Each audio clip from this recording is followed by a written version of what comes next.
The GCA defines the term in 27 CFR 478.11. The AECA defines the term in 447.11 as having the same meaning as found in Part 478. So the AECA simply references the GCA definition. Hey dealers, James here with Amendment Wholesale. If you sat through any of that ATF's virtual training on the ATF's final rule for the definition of frame and receiver, well then you too may want to slam your head into the table until it makes the pain feel better than the crap you have to wade through with all this political, bureaucratic, emotion-driven turd sandwich. Now at the beginning of this video was some real footage from the 4 ATF training classes they conducted where you had to be lucky to even get in because there were only a limited number of spots and they didn't even post the training videos. I didn't get that video from the ATF. Big shout out to Frag Out Design Studio for posting the entire thing on YouTube. But what do you expect from an agency when their leader says this? And I said, what do you think, the deer you're hunting or wear Kevlar vests? What the hell you need 20 bullets for? You must be a hell of a terrible shot. Ban assault weapons with high capacity magazines hold up to 100 rounds. You think the deer are wearing Kevlar vests? No one needs to have a weapon that can fire over 30, 40, 50, even up to 100 rounds, unless you think the deer are wearing Kevlar vests or something. Like I said before, what do you think? The deer are wearing Kevlar vests? If you want to protect yourself, get a double-barrel shotgun, have the shells, a 12-gauge shotgun, and I promise you, as I told my wife, we live in an area that's wooded and somewhat secluded. I said, Jill, if there's ever a problem, just walk out on the balcony here or walk out, put that double-barrel shotgun and fire 2 blasts outside the house. I promise you, who's ever coming in is not going to, you don't need an AR-15. It's harder to aim, it's harder to use, and in fact, you don't need 30 rounds to protect yourself. Buy a shotgun. If you wanted to think you need to have weapons to take on the government, you need F-15s and maybe some nuclear weapons. I just can't. There's too much to unpack there, and seriously, what is this whole thing about deer wearing Kevlar? I'm assuming this is like his ultimate grandpa joke. I guess if you say it enough, people will believe it. And I still laugh as this man states all you need for self-protection is a double-barrel shotgun, then fire 2 shotgun blasts into the air to scare off intruders. That sure would have made life easier if the Taliban had used those tactics on good old me. My guess is good old Joe got his self-defense training from Miss Kitty during an episode of Gunsmoke when she obviously uses it effectively. Drop the rifles, both of you. Maybe my theory is plausible since old Joe would have been around 20 years old at the time that Gunsmoke episode aired in 1963 on his black and white bunny-eared TV. What am I kidding? He had a color TV with cable. But he was at a very formidable age there that I guess stuck with him for the next 60 years. And he takes Miss Kitty's theory as gospel. Don't know why, but that's where my crazy brain goes with stupid comments like that. And if you have crazy thoughts like this as well, and maybe you want to keep up with all things firearms, please subscribe below. It keeps you informed by subscribing since YouTube will suggest our videos and more like it so you can continue to be in the know, especially if you have a federal firearms license. And from the last video we released, we learned from you that there are parts of this you may not want to know, depending if you are a retail customer, an FFL dealer, or just someone generally interested in what is going on. Now, for that reason, we have everything in timestamps or chapters below. You can skip through to whatever you need, as there is a lot of stuff going on, specifically in the months of August and September, and of course, which leads up to elections in November. Now, when it comes to the ATF training we have been sitting through, I honestly don't know how the speakers don't put themselves to sleep just reading from these extremely convoluted, complicated, and boring slides. But it doesn't surprise me. After working for the federal government for over 14 years, this is exactly the format they use. White slides, bullet topics, official logos, bright, in-your-face red for important items. And the most important part, shove as many details on one slide to make a giant word salad to overwhelm the viewer so it seems like the presenter knows exactly what they are talking about. I will personally never understand why these government agencies cannot just use layman terms to get their point across. You would almost think it's on purpose, and you can go down that rabbit hole all you want of how it's a conspiracy, but personally, I just believe it's a bunch of people building off what the last person did without revising anything or truly looking at where items originated, and then just adding some more ingredients to the turd sandwich.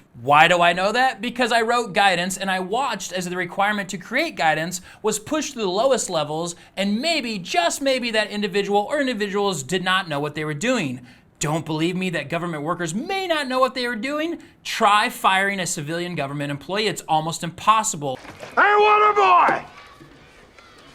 Yes, Mr. Coach for you. You're fired! And they would rather move that individual to another position instead of firing, which is how you get people in positions that don't know what they are doing. Now, there is merit in security of a job with the government, and I do appreciate that, and there are good people out there, but this is just one instance, and it does happen. Then that guidance goes back up the chain where everyone in the chain is wanting to put a bullet on their next performance report using what their subordinates did. Something like, spearheaded program to reduce gun violence by 320%. I bet a Coke there is a bullet somewhere on someone's performance report very similar to that. Boy, I'm probably gonna get a lot of flack for those last comments. And don't get me wrong, there are plenty of government employees who do know what they are doing and they do a great job. Some of my good friends are extremely smart government employees and do know what they are doing, but if you're in it, you may have seen examples like this. And to me, this could be one explanation for what happened with the new worksheet created to determine if a pistol brace is legal or not.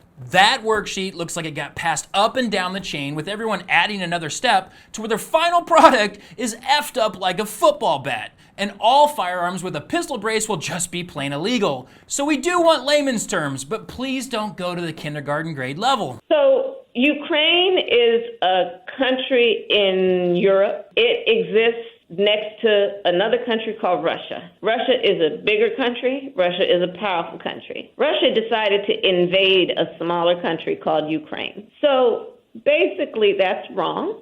Or maybe they should. That would be easier to understand than these new ATF rulings we are discussing. Now, we have done videos so far on the suggested pistol brace rules and the DOJ and ATF rulings on receivers. You can check out those videos for a deep dive into both, especially the silly pistol brace worksheet. Quick update on that, which is basically nothing at the making of this video. The proposed rule for factoring criteria for firearms with attached stabilizing braces, which was published on June 10th, 2021, still does not have a final ruling or an effective date. It is still a notice of proposed rulemaking with a request for comment in the action part of the document on the ATF's website, which seems they are kicking the can down the road as pistol braces have been brought into the assault weapons ban debate. Stabilizing brace, which is depicted here, when attached here, it turns this weapon into an automatic weapon. It becomes a bump stock.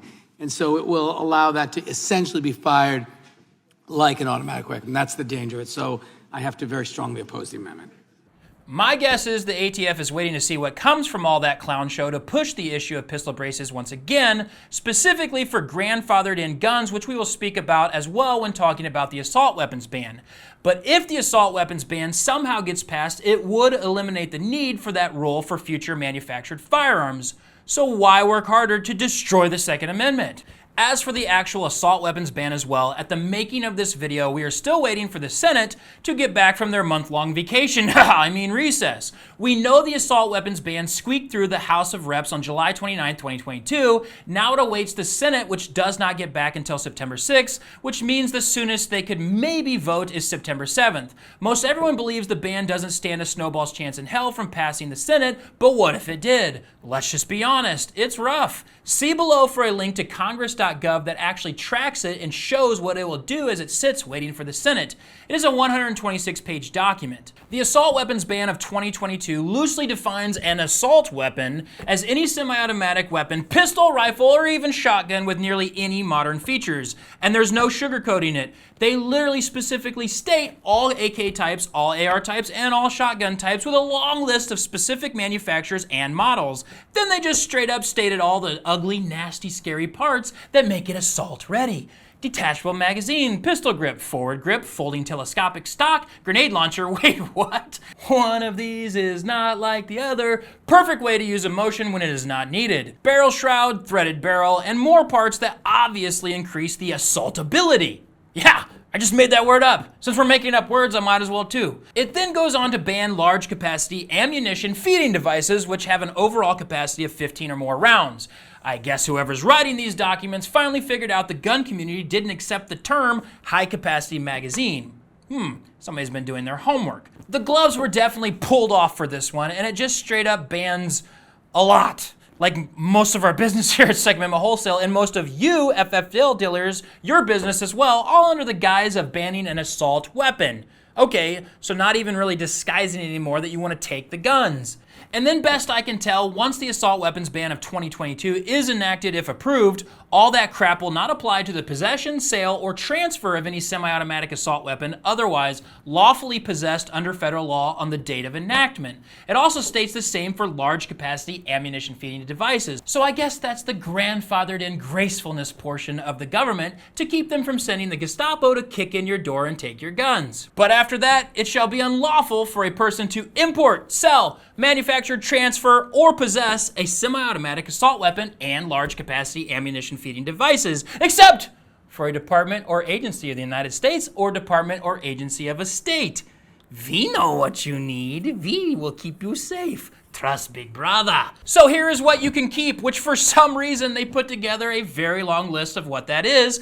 After they take everything, we get to keep this Navy Arms 1866 Yellow Boy rifle, this Cimarron Model 1874 Sharps Billy Dixon single-shot rifle, this Wichita Silhouette rifle, and this very scarce Colt 1883 hammerless double-barrel shotgun, perfect for old Joe's recommendation to shoot over intruders' heads. There's absolutely no way you could kill someone with these guns. First of all, they're not black. Second, they do not have forward grips, threaded barrels, barrel shrouds, and grenade launchers.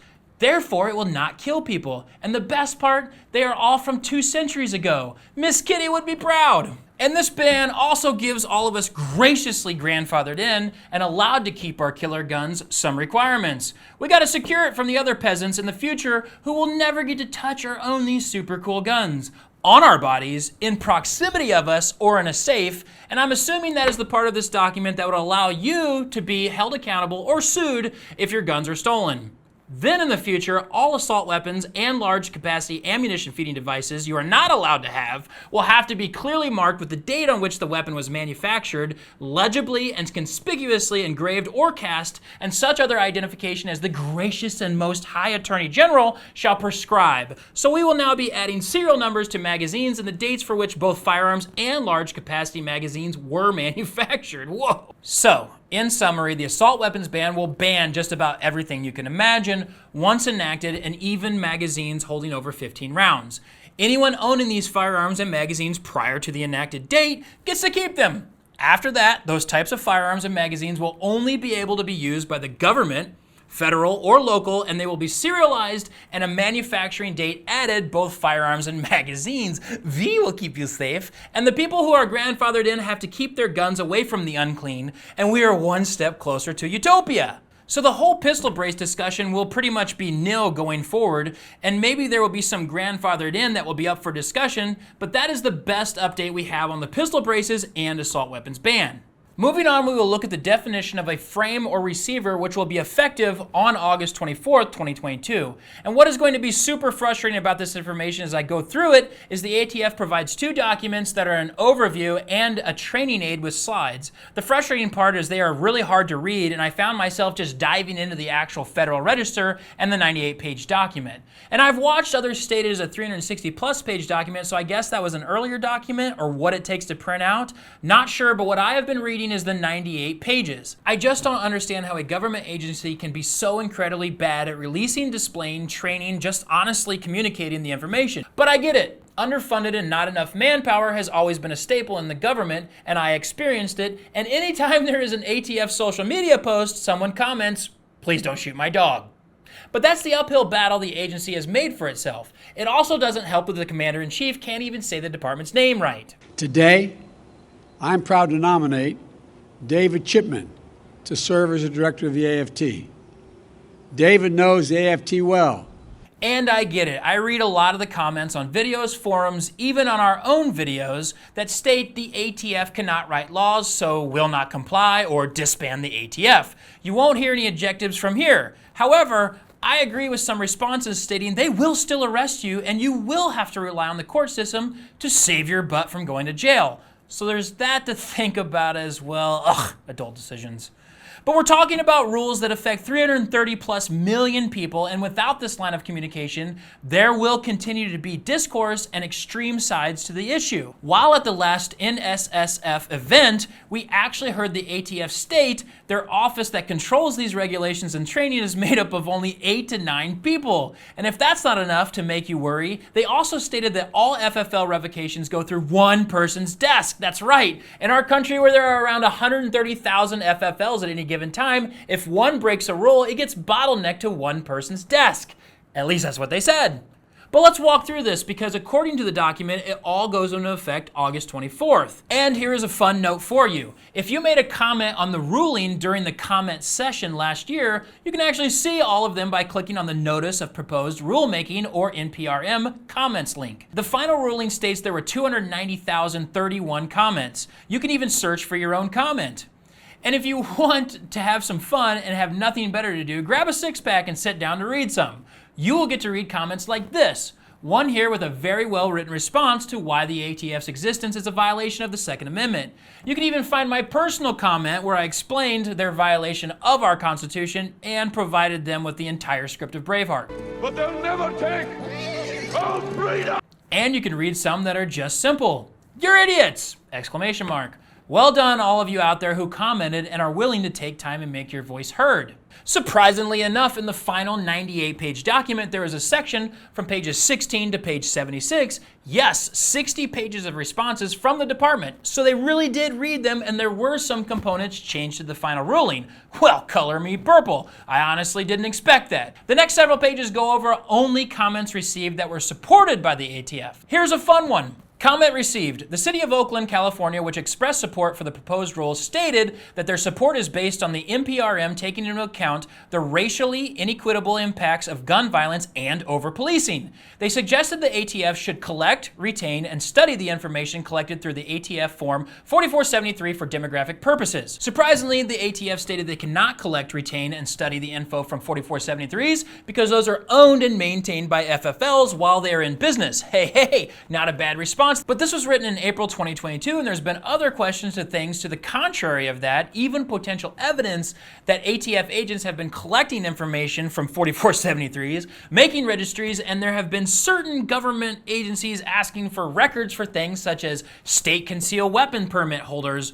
But I'll just let you all fill us in on those events in the comments. I also highly suggest Mr. Guns and Gears channel for information on those events. And that just goes to show you the other side against the Second Amendment is fighting. The freaking City of Oakland, California came in and commented. Be aware. We can go around stating our positions, and it is fun to say we will not comply or the ATF needs to be disbanded. Just know the opposition is putting together well-written and well-thought-out responses. I mean, I joke, I'm the one that posted the Braveheart script after my response because I think it's hilarious. Now, after you get through all of those pages, literally 83 pages of explanations, backgrounds, and comments, you will finally get to the meat and potatoes. I'm not joking, it took hours of time to finally find all of this, but here you go. You don't even have to keep watching if you don't want to. Just start at page 83 and read until the end. And here's what you will find. In a nutshell, the wonderfully convoluted and overreaching Gun Control Act or Federal Firearms Act of 1968 needs an update on the definition of a firearm or receiver since numerous firearms made today do not fit the definition. Funny thing is, Congress, you know those guys and gals who we actually vote into position, recognized at the time in 1968 that it was impractical to have controls over each small part of a firearm, which again, why is the ATF now dictating we do? Just questions. They then used this figure here, which I believe was printed from a 1976 IBM 3800 printing system to show bolt and bolt carrier groups, hammer and firing mechanisms, and how they don't fit the original definition, because in this example, there are two different parts, the upper and lower assembly. Everyone tracking so far? Good. So now the ATF made these three definitions. Frame, the part of a handgun or variants, also now defined, using a handgun design that provides housing or structure for the sear or equivalent. That part that holds back the hammer, striker, bolt, or similar components prior to firing. So here's a frame from a handgun we have here at Second Amendment Wholesale.